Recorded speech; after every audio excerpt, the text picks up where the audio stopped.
with that, we will move on across the Tasman and we will check out Super Rugby AU. Yes, because there is another final this weekend, and it is the only two it could have been. It's the Reds v the Brumbies. An awesome matchup between two awesome teams that have really been the two finds of Super Rugby AU in terms of they've obviously always been there, but in terms of just the cream rising to the top and in the whole dynamic of this domestic comp, you've seen that these two are a cut above the rest. These two have been, but by not getting so routinely beaten by the Kiwi sides, these two have allowed the sort of young squads that they have to develop and get better, and have arrived at two teams that we'll find out in the weeks to come in Super Rugby Trans-Tasman, but in my view are thoroughly capable of competing with those Kiwi teams. Yeah, I think so. They're two phenomenal teams. It's been always the final. They're heads and shoulders above the other three teams in the competition. They are. It's as they were last year. It's a repeat of that Super Rugby AU final from last year. Yeah. The two best teams in the competition from the outside have looked levels above the other three for all season. It's true. They're actually statistically, I was reading through their stats, identical, freakishly similar in terms of they've played twice in the regular season, both of which were the narrowest 2-point wins for the Reds on both occasions, which is why the Reds are at home, and it's why the Reds are probably slight favourites currently in terms of the betting favourites. But yeah, as you say, with the stats, like, I don't know, you want to list them off. The Reds averaging 4.13 tries per game, Brumbies 4.33. Yeah, like nothing worlds apart. But then the Reds have slightly higher average points scored per game with the 34 to the Brumbies 32, which is about right. Another 2-point difference in that, which was the same when they met. And again, you're saying the two meetings this season, 40-38 to the Reds and 24-22 to the Reds, 2-point games in each. Yeah, I mean total points scored the Brumbies edge, but they did play a game extra, 288 to 271. Average carries per game 104 to 104. I mean, it's just insane. Average offloads 6 to 7. Reds with 7 edge that. Average passes, the Brumbies have slightly more, 139 to 136. Insanely negligible difference in all of these stats. The key difference for me is that the Reds have the better scrum, 100% scrum success, insane stat, to the Brumbies 89. Taniela Tupou gets involved there, and then the Brumbies have the better line out, no surprise there, 92 to 87. And the drive they're in as well. All try. Yes, and then the other thing is that the Brumbies are worse discipline-wise, and that has been a key differential in both of the games that they played against the Reds so far. Definitely a factor, yeah. As far as the Reds are concerned, just broadly speaking, you know, their franchise, they aren't a franchise with much history of success. They've had some. They won back-to-back titles in the amateur Super 10 competition in 95 and 96. Then at the beginning of the professional era of Super Rugby, they lost a couple of finals early doors. Yeah. But then they kind of they ebbed and flowed and went down and never really contested the finals. Obscurity a lot of the time. All the way up to 2011, when that razzle-dazzle team of Genia and Quade Cooper and a few others, that was the spine of that Aussie team that went to the semi-final and actually won Bledisloe that year. I think that might have been the last time they won Bledisloe. Yeah. Back in 2011, or did they win Bledisloe? Maybe they didn't. Maybe I've got that wrong. Maybe they won against the All Blacks and won Super Rugby, but not Bledisloe. I don't think they've ever fucking won Bledisloe. I don't even know. Yeah, but that great Aussie team was spearheaded by that Reds team, which actually went and won Super Rugby. That's right. But Brad Thorne did not take them in healthy position. They were pretty much down and out, hemorrhaging points every time they took the field, and were a bit more raggedy. And Quade Cooper, there were a bit more miles on the clock for all those players. But just in terms of the ethos, there were fewer fans of the crowd. There was looser passes on the pitch. It was a bit of a mess. It was a complete mess. It looked like beach rugby, and it looked like the people of Brisbane were just turning their backs on it as well. It was depressing. Yeah, really. It was a franchise that was circling the drain at that time, and that was tough to see. And Brad Thorne took some flack when he came in, and he axed Quade Cooper. He was pretty merciless in terms of his cull that he put through. It was almost like a venture capitalist coming into a new company, just culling everyone. It was like completely going to change the ethos here by getting rid of the old guard entirely and rebuilding. And there was a little bit of a betting in period where it didn't work. We were sceptic because they were playing uglier footy and still losing in the first season. They were slower, they were a bit more rudimentary, and they were still not successful. So it was very easy to be like, what the hell are you doing? But then, slowly but surely, with a few shrewd acquisitions, he's built a really, really good side. Yeah. And now it's night and day. It's a completely different side from that 2011 side. It's obviously 10 years hence, but... culturally new as well. It's not all razzle-dazzle, it's part razzle-dazzle, but there's a lot of physicality. Brad Thorne was sure to put in sort of the what he sees as the baseline rugby wise of sort of power and discipline. Yeah. And work rate. In other words, their theme of the season is earn it. Yeah, that's their kind of theme that they've kept going back to with Brad Thorne, and if they win this game, they will have done so. But they're not there yet, and he's invoked real discipline and a couple of, as you say, shrewd acquisitions. You look at James O'Connor and how his renaissance has come along with the Reds in many ways as well. Yeah. But Brad Thorne can't get enough credit, and now he's taken them from a place where they were down and out to a little bit better, to ugly but still kind of improving, and then to last year really look a promising side, really great players, just should win at the top level, just lost to the Brumbies, and now this year they've beaten them twice. They're favourites. Can they get over the hump and take a title? Yeah, that's the question. It's a big question for them, but I wouldn't bet against them, to be honest. They look really, really good. But then conversely, the Brumbies, you can't be writing off the Brumbies in Aussie rugby. No. It's silly to do so. Just because you don't like maul tries doesn't mean that you dismiss them offhand. They have a very, very effective, dynamic driving maul game that we know. They're lethal from 5 out, but also they have lethal wingers out wide. They're a pretty well balanced team with Nick White pulling strings at 9. They have a lot of good qualities to what they do with the ball, and they're like really, really, really worthy champions last year, and not to be written off, even though they're away from home here. Yeah, they will be game. It's a cup final now. Yeah, indeed, they have been for the last 5 years. They've been, or more probably, they've been the big dogs of Australian rugby. Yeah. Always the one that's come closest to winning Super Rugby. They have the most pedigree as far as that's concerned. They're actually the only multiple champions in Australian rugby. There you go. Way back in 2001 and 2004, and obviously they're the champions of the inaugural Super Rugby AU competition. Yeah. So they've a lot of pedigree, but it does appear that they've been overtaken by the Reds, losing the both meetings, but by the narrowest of margins. And personally, I've been really impressed. They have been a team that's kind of bugged me in the past for being so one-dimensional, but I have been so impressed with them this year. They are clinical, like they're more clinical than the Reds, frankly, in terms of just getting tries from visits, and that's not just coming from mauls anymore. They still have that, but they've added such a class game. And their passing is brilliant. Their centres have been phenomenal, but they just look for tries everywhere. They move the ball excellently, and they exploit defensive weakness, and at clutch moments they've come up with brilliant scores. That's true. And a variety of different scores, which is not actually something you'd have associated. Muirhead had a hat-trick actually earlier in the season that was based on that. Like they went to the mall as a fake out and then spread it wide, and it worked every time. I caught them napping every time, because you have to respect them all. So as soon as you have to respect their maul drive, it creates more space for their now very, very dangerous backs as well. They're exceptionally clinical, and they've really expanded their game brilliantly. And there was a danger this year that the Reds had come in and on that building block start blowing them away, and that last year was the end of it. But no, they have grown as well, and both sides have improved really with each other. Yeah, and kind of left the others a little behind, considering you had the Western Force were nowhere last year, and now we're nearly in the final this year by just a little improvement. Yeah. And it was like, that's where the other two are at, kind of floundering a little and not improving at the same rate as these two worthy finalists. 100%. And the Reds are coming for their crown, but I don't expect them to release it easy. I think they'll definitely be game for it.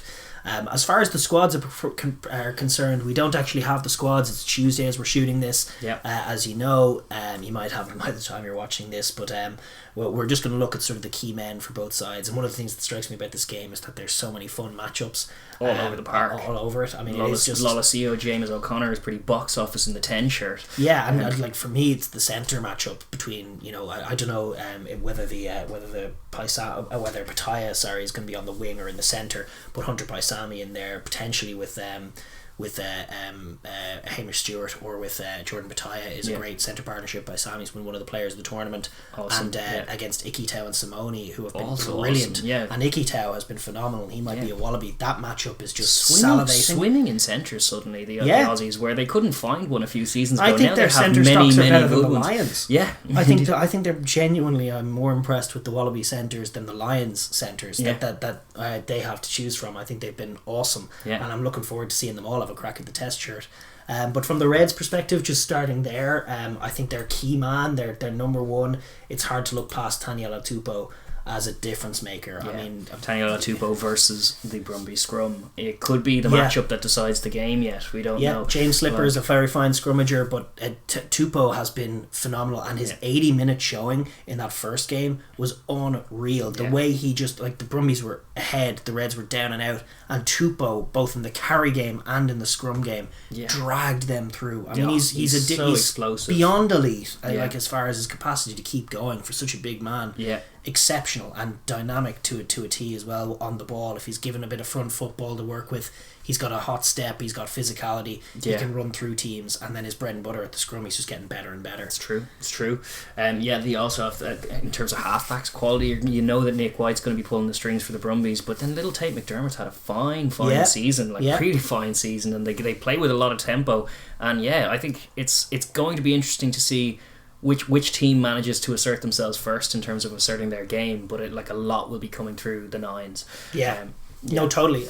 Although O'Connor for me is a real linchpin for what this Red side do. It's kind of a distinction with difference. You have Tate McDermott, kind of the passenger for the leader at 10, and then in the Brumbies you have Nick White kind of leading from 9 Petit General style, with young Lolosio, who has a lot of quality but is still a little green, kind of under his wing a little bit. It's kind of a reversal. The veterans take the lead, the guys who have the experience, who can read defences, and O'Connor's excellent at that. He manages that team really well, he manages their energy really well. He takes goals when he needs to, he slows the game when he needs to, he speeds things up when he sees it. Like he's very much the general, moving all the chess pieces in the right direction. Like O'Connor's vital for that, and Nick White on the other side. Exactly. So McDermott's more of just a tempo generator. Exactly, which is great, and it's great value, and it's the nine's primary job is passing with good tempo. So there's a lot of quality there in those kind of halfback positions. And then further out wide, obviously you have Jordan Bataya, who, whether he's on the centre or the wing, is going to be good. But just for that Reds outside, you have Daugunu and Bryce Hegarty in great form. Daugunu was awesome. Daugunu's been awesome all season. And then on the Brumbies, they have similar things. Like, you have Tom Banks at fullback, is all class, but like Tom Wright in great form. Tom Wright, lovely player. Also Muirhead really keeps grabbing tries. And some nice assists as well, does Muirhead. There's lethal all over. They're very clinical, both sides, and very exciting. The matchups are interesting. The forward battle is interesting as well. We've mentioned the backs, but the Reds back row can be difference makers. I look at Liam Wright and Harry Wilson in particular, but also Fraser McWright.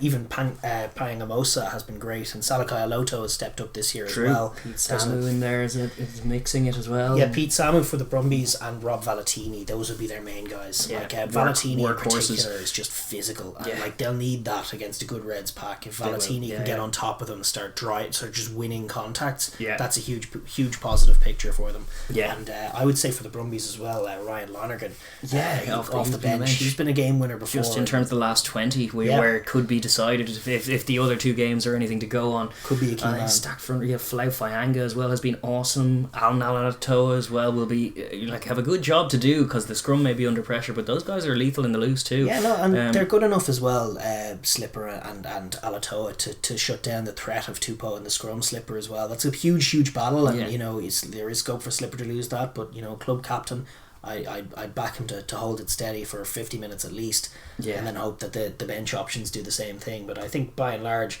very evenly matched teams, very similar teams. It's going to be a matter of inches, as it always is. Then just in terms of, we will do something similar to what we did with Super Rugby Aotearoa in terms of preview, just looking at a few keys to victory, 3 keys to victory for each team that, if they can manage these, they'll probably, the scales will be tipped in their favours, because as it is, as you said with the stats, as you said with the head-to-head, it's toss up. It's a toss up. So it's going to be about which team just manages to edge this thing.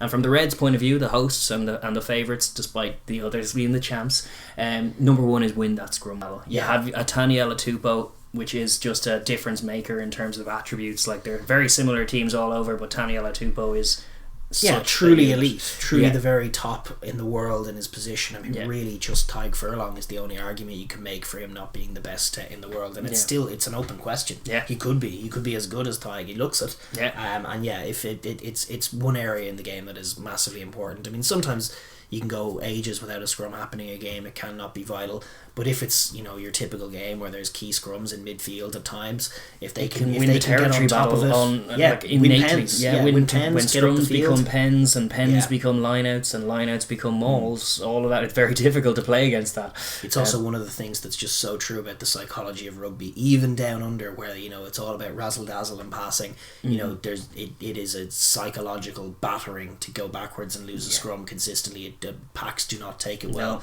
and it very much could be the difference. If it's one area where the Reds have backed themselves as having an edge, if they can get on top and start generating penalties, it could be the difference. It could very easily be. Yeah. And then point number two, be more disciplined and punish the Brumbies when they're in ill discipline. That's kind of a two-sided coin. It's can maintain your own discipline, obviously. Don't be compounding errors or giving away silly penalties, but also apply enough pressure and enough squeeze that the Brumbies are coughing up penalties it's themselves. been a problem for the Brumbies all season. You know, the Brumbies were more clinical in that first game, but gave, and even the second game, the same thing against the Reds, taking early leads, giving them back entrances. James O'Connor kicking to threes when they give them the options. I look back to last week, you know, the 21-9 win over the Force. 9 kickable points given up to a team who offered nothing on attack. Like, the Brumbies' discipline is a problem. They need to stop giving away penalties, and from a Reds point of view, that's something to exploit. It's a great in. And James O'Connor's kicking like a dream. Just get the pressure on them, force them to give away those penalties. Mind your own discipline, as they have been doing, but punish that ill discipline with points. They can be key. the more disciplined team while winning the scrum battle, which is point one. That'll be a long way. Even if they can just do those 2 keys to victory, that'll go a long way in terms of separating these two sides and in their favour. But the third point for me is just, for me, this is almost the most key. This is a team in its first final. It's still a young team. Don't tighten up. Yeah. Be yourselves. Play your game. At their best, this team is free-flowing, it's fluid, it's a joy to watch. Hunter Paisami on the ball is magnificent. They marry speed and power great. They have X-Factor all over the field. They need to focus on themselves. They need to focus on the game, not the occasion. Like, they need to acknowledge that the Brumbies are really, really clinical. If they're sort of playing a tentative kicking game, trying to edge the territory battle early doors and playing sort of within themselves, there is scope for them to sort of get an early, like, even if they're edging the tight exchanges, to get like an early 6-point lead or something, but just not really threaten the line and be very, very hesitant to play their own game because they think it's finals footy. The Brumbies, I think, on the other end, when they get their ins, will take tries. And I think that's finals footy. Because it's finals footy. Indeed, the Brumbies, they are. I would rely on them to take tries on most, if not all, entrances, or certainly take points on all entrances. They're a very, very clinical team. If the Reds play within themselves, there's a chance for them to be sort of out clinicalized, out whatever the hell that is. But like the way the Wales won games in the Six Nations just by being clinical, the Reds need to be that too. They have great offense, just as good as the Brumbies. They need to move the ball and be themselves. Don't tighten up. Just because it's a final doesn't mean you stop playing your game. I think that's vitally important, because there is a narrative. You see it all the time in club footy. You see it all over the world. Young team in final, they can often play like suddenly they kick threes when they never did. That's not to say they shouldn't kick threes. I know they should. That's but just an example of like actually Exeter doing it against Leinster and then going on to lose that game in the thing. Like, you never do it all season, and now in the big game you're going to do it. It's not your game. It's little things like not throwing offloads, like not going as wide, like sometimes just being secure and setting up a box kick from midfield when you haven't even probed for the options. You haven't even got Paisami on the ball. They got to do all those things. They got to get all their guys a touch early, play their game, and get comfortable on the big stage in front of their fans at Suncorp. I think it's vital, because that is a concern that I have. Then just to sum up, win the scrum battle if you're the Reds. Win the scrum battle. Be more disciplined / punish their ill discipline, and don't tighten up. / be yourselves. Those are 3 vital ones, and if they can do even 2 of the 3, they'll be in a great place to win the game. Conversely, then the Brumbies as well, who will have notions of retaining their crown and not giving it up to these young upstarts, definitely, and they have slightly different keys to victory, but keys to victory nonetheless. Number 1, be ruthless, clinical, especially in the first half. This is something that they did in games 1 and 2. They took early leads, and I think it's vital as well when the Reds are a little bit tight in front of their home fans, big occasion, wanting to show up. if they can edge those... Silence the crowd. Make them a non-factor with an early lead. And I would add a stroke on this. Like they've done this both times, so they kind of know what the sus is. Getting on top of them early, winning some midfield exchanges and getting entrances, and then trusting that offense. Obviously, they have that brilliant line-out maul, but they move the ball so well. Nick White knows the right options. They pick great lines. In Simone and Nicky Tau, they have just a fantastic centre combination that can unpick teams and lethal finishers out wide. Their passing is phenomenal. They know their way to the try line.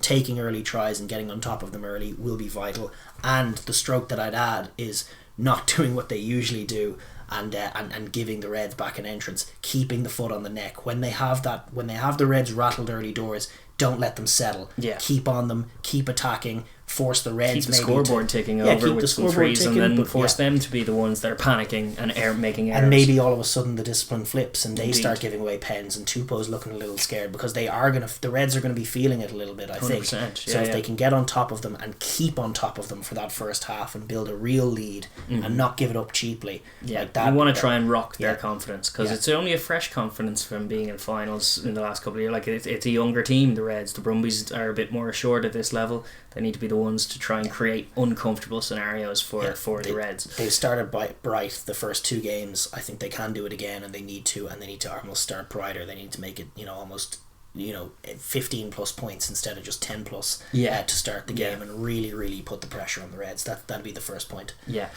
Point 2 then, kick better. Controlling the territory. We talked about this with Chiefs as well, but like in a match between clinical offenses, which both of these are, the side that has the most opportunities to attack is going to be the side that edges it a lot of the time. And that comes back to the kicking game. Indeed. You saw the downfall of France in the Six Nations was that they're beautifully clinical when they play with the ball, but their kicking game was so abject that they only got like 3 chances in the game. And they lost some of their games because of it. So you need to kick really well, kick for territory really well. They've got lovely strokers of a ball. Nick White's going to take the lead on this. Obviously, his box kicking's vital. But Lolosio has a good kicking game in him as well. And likewise Tom Banks. Tom Banks, big cannon of a boot from fullback. So I'm looking at Banks's big kick to exit, getting down the field, and then just little moments like obviously they'll probe, they'll attack. They're a very good attacking team, but from the midfield, you're looking at little kicks from either Lolosio, but Nick White taking the lead, just isolating. Maybe Dunguna's a bit high, maybe there's a bit of weakness to be exposed in the backfield. Pegging the ball in the corners and forcing the Reds to exit early, and then setting up your picture, your attacking maul, your attack. That's their key to the entrance. And if they can work the kicking game to generate more sort of attacks for themselves than the Reds get, that's a huge key. They'll for win them. the game then, that thing. And then point number 3, probably self-explanatory given just the season, but fix their discipline issues, or just keep... I don't know what you'd even say. Like, it's tough. Discipline goes further than just penalties. Like, there's a discipline performance where the penalty count is low and the defensive line is set and the scrum is tight and the line out is working like an oiled machine. Like, discipline's broad.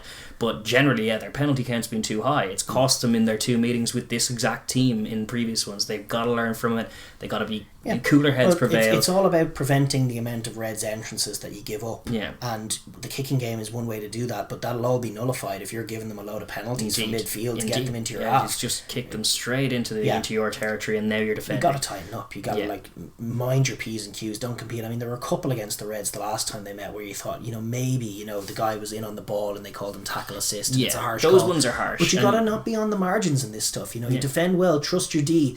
Don't, if you're in the midfield, don't be silly, because both of these teams from the red zone are lethal. And if you give up penalties from the midfield could almost turn into 3 or 7 points very quickly. So they've got to be very, very careful. They've got to really tighten up that penalty count. It has been the key differential between the two sides, is that the Brumbies have just given up way more penalties in the big games and the big moments, and I don't think they're going to win the game without tightening that up. 100%. And it's unforced. They need to some of this stuff is unforced. Every like now last and then, week, I'm just thinking why. Anyway. Every now and then, like we were talking about in the Crusaders in the Aotearoa preview, like the Crusaders will give away penalties if you're putting them under pressure. If they're running a few nice phases, then Whitelock's going to stick his hands in there, but they're going to be wily enough to stick his hands in there just outside of the red zone so he doesn't get sin bin, but he doesn't all that kind of stuff. But some of those Brumbies penalties have not been those kinds of penalties. They've been kind of nothing's really doing in the middle of the field, and you're a little off your feet there, or you're not supporting your weight in that ruck, and it's a penalty, and it's a needless penalty. Nothing was doing. They were about to kick at the next phase. Why would you do that?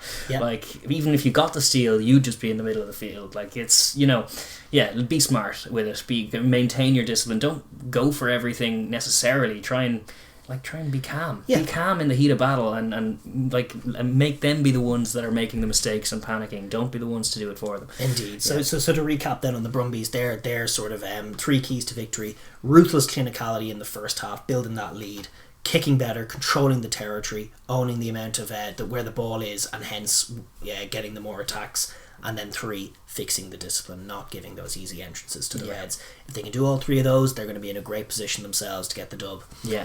With all that said, who do you see winning this one? Yeah, this one for me, like the last one, I was thinking Crusaders. This one for me, I can see like both arguments playing out in my mind. You know, there's good arguments for both teams. I think that the Reds have probably the better X factor. I think in Tupou and even in Paisami, I would say they have probably the 2 form players in the competition overall. And that's huge. The Brumbies have nous, they have clinicality, they have pedigree, and it's the final. Then the Reds have Suncorp, and Suncorp's just such a tough place to win if you're not the home team. That's true. Like it's a toss up in my mind. It really is, and maybe give the edge to the Reds. They've won both times this season, but I wouldn't count out the Brumbies at all. This is like a 1-score game again for me. Yeah, well, someone's going to win by 2 points. Yeah, that's what we think. Indeed, yeah. Geez, I'm going to say that the Reds do see it home, and that Brad Thorne gets his just reward for building. It's been building very nicely for him, long hasn't it? project. Finally unseating the Brumbies as the Kings of Oz, but maybe not, because the Brumbies are like you can constantly want them to not get it done, but they do get it done, and you have to admire them for it, and that's been the story so far. But either way, it's a fantastic game. It's definitely the cream of the crop rising in Australia, and it's going to be a great watch. Sure, the other the 2 regular season games were fantastic, and this is going to be no different. It's going to be a great contest. It's 11:15 Saturday morning. That's Irish time. Obviously, it's Saturday evening prime time in Australia. Just a box office game between 2 box office teams that both play attacking footy. I wouldn't bet against a high scoring cliffhanger box office brilliance for a final. I think it's going to have everything. So if you have the means at all, tune in. I believe World Rugby are broadcasting it where it's not licensed. We're getting it from World Rugby's website, and they're awesome for doing that. So I've really enjoyed watching the games recently, and I'm just really looking forward to this crescendo between these 2 great teams. So absolutely. Yeah. All right.